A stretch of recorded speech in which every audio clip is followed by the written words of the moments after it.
और अब हम बात करते हैं अपनी company Dwarikesh sugar industries limited के बारे में। बात करें तो कंपनी मेनली 3 टाइप के प्रोडक्ट बनाती है। सबसे पहले तो शुगर, उसके अलावा एथेनॉल की बात करें तो किससे इंडस्ट्रियल अल्कोहल प्रोडक्शन है, ये कंपनी वो बनाती है। और तीसरा कंपनी पावर जनरेशन काम करती है, जो उसके बायो वेस्ट वगैरह है उसके थ्रू कंपनी पावर जनरेशन काम करती है। और अभी तो कंपनी मेनली शुगर से ही पैसा कमा रही है और एक शुगर की इंडस्ट्री में कंपनी काम कर रही है, लेकिन आने वाले टाइम में कंपनी अपने आप के कंसोलिडेट करना चाह रही है एक बायो एनर्जी के कंपनी के बारे में। जब बात की इथेनॉल की, तो ये भी एक फ्यूल की तरह काम आता है और एनर्जी जनरेशन भी कंपनी कर रही है, तो कंपनी एक बायो एनर्जी कंपनी बनना चाह रही है। और जैसे बात की कंपनी 3 टाइप के प्रोडक्ट बनाती है, इसमें शुगर है और बाकी चीज़ें हैं, तो वहाँ से कंपनी को कितना रेवेन्यू आता है। तो अभी कंपनी को सबसे ज़्यादा रेवेन्यू शुगर से आता है 72% का, और जो कंपनी डिस्टिलरी साथ में चलाती है, यहाँ से इथेनॉल वगैरह कंपनी बनाती है, वहाँ से कंपनी को 25% आता है। और जो कंपनी पावर जनरेशन काम करती है, वहाँ से कंपनी को भी 3% का रेवेन्यू आता है। फिर बात करें कंपनी के ज्योग्राफिकल रेवेन्यू ब्रेकअप की, तो कंपनी का ज़्यादातर बिजनेस इंडिया में ही है और कंपनी को डोमेस्टिक सेल से 83% का रेवेन्यू आता है, और ओवरसीज़ में कंपनी अपना माल बेचती है, वहाँ से 17% का रेवेन्यू आता है। फिर बात करें कंपनी की मैन्युफैक्चरिंग कैपेसिटीज़ की, तो अभी कंपनी 3 मैन्युफैक्चरिंग यूनिट होल्ड करती है, तीनों यूपी के अंदर हैं, 2 बिजनौर डिस्ट्रिक्ट में है और एक बरेली डिस्ट्रिक्ट में कंपनी यहाँ पे अपनी फैक्ट्री चला रही है। बात करें कंपनी की शुगर क्रशिंग कैपेसिटी की, तो 21,000 टन पर डे की कंपनी कैपेसिटी है शुगर क्रश करने की, तो काफ़ी अच्छी कैपेसिटी है। उसके लिए जो कंपनी डिस्टिलरी चला रही है, जहाँ पे कंपनी इथेनॉल बनाती है, उसकी जो कैपेसिटी है वो 3.5 लाख लीटर्स पर डे की, ये भी काफ़ी अच्छी है। और 100% यूटिलाइजेशन कंपनी अपनी इस डिस्टिलरी का करती है, तो बिल्कुल अच्छी कैपेसिटी है और उसको 100% यूटिलाइज भी कंपनी कर रही है।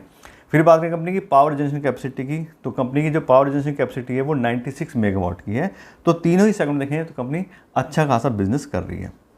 उसके बाद कंपनी के लो इंटरेस्ट रेट लोन्स की, तो कंपनी ने जो लोन लिया है वो काफ़ी लो रेट ऑफ इंटरेस्ट मिला है, सब्सिडाइज लोन है। जो गवर्नमेंट से लिए हैं, स्टेट गवर्नमेंट से कंपनी को लोन मिला है वो सिर्फ 5% मिला है शुगर इंडस्ट्रीज़ के लिए, और जो डिस्टिलरी के लिए कंपनी लोन लिया है वो भी उसको सेंट्रल गवर्नमेंट से मिला है और वो भी काफ़ी सब्सिडाइज रेट में मिला है। तो कंपनी लोन जरूर होल्ड करती है, लेकिन काफ़ी कम रेट ऑफ इंटरेस्ट से कंपनी ने ये लोन लिए हुए हैं।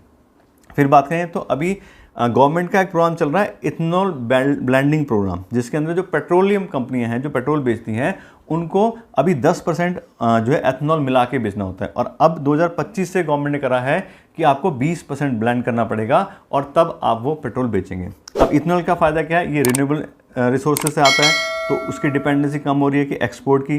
दूसरा, इससे कार्बन एमिशन भी कम होते हैं। तो अभी जो चल रहा है प्रोग्राम 2020-21 से कंपनी जो गवर्नमेंट का प्रोग्राम था वो 10% ब्लेंड करने का था, तो 10% ऑलरेडी कंपनियां ब्लेंड कर रही हैं, और 2025-26 के साल से 20% ब्लेंडिंग करनी जो है वो ज़रूरी हो जाएगी उनके लिए। तो एक तरह से बात करें तो डबल डिमांड हो जाएगी इथेनॉल की। अब जो इस तरह की शुगर इंडस्ट्री में काम कर रहे हैं वो ज़्यादातर इथेनॉल भी बनाते हैं, डिस्टिलरी कंपनियां होल्ड करती हैं, और इनके पास भी डिस्टिलरी है, तो आने वाले टाइम में काफ़ी अच्छे से इनकी भी सेल्स और प्रॉफिट इंक्रीज हो सकते हैं, क्योंकि एथेनॉल की डिमांड एकदम से ही डबल हो जाएगी। तो ऑलरेडी कंपनी काफ़ी अच्छा बिजनेस, सारी चीज़ों में कंपनी काम कर रही है, और जैसे कंपनी का प्लान भी है कि वो बायो एनर्जी कंपनी बनना चाह रही है, और वैसे ही आगे सारे फ्यूचर में उसके चांसेस भी दिखाई दे रहे हैं। तो काफ़ी अच्छा बिजनेस फाइल का कंपनी का है और फ्यूचर भी कंपनी का ठीक ठाक दिखाई दे रहा है। फिर बात करें कंपनी के शेयर होल्डिंग पैटर्न की, तो प्रमोटर्स के पास में कंपनी के 42% शेयर हैं, एफआईज के पास में कंपनी के 3% शेयर हैं, डीआईज ने कोई भी इन्वेस्टमेंट इस कंपनी में नहीं किया हुआ है, और पब्लिक के पास सबसे ज़्यादा शेयर इसके 55% के। तो कुल बात कहें तो पब्लिक या रिटेल इन्वेस्टर ने काफ़ी अच्छा इन्वेस्टमेंट कंपनी किया है, एफआईज ने ज़्यादा इन्वेस्टमेंट कंपनी में नहीं करा हुआ है।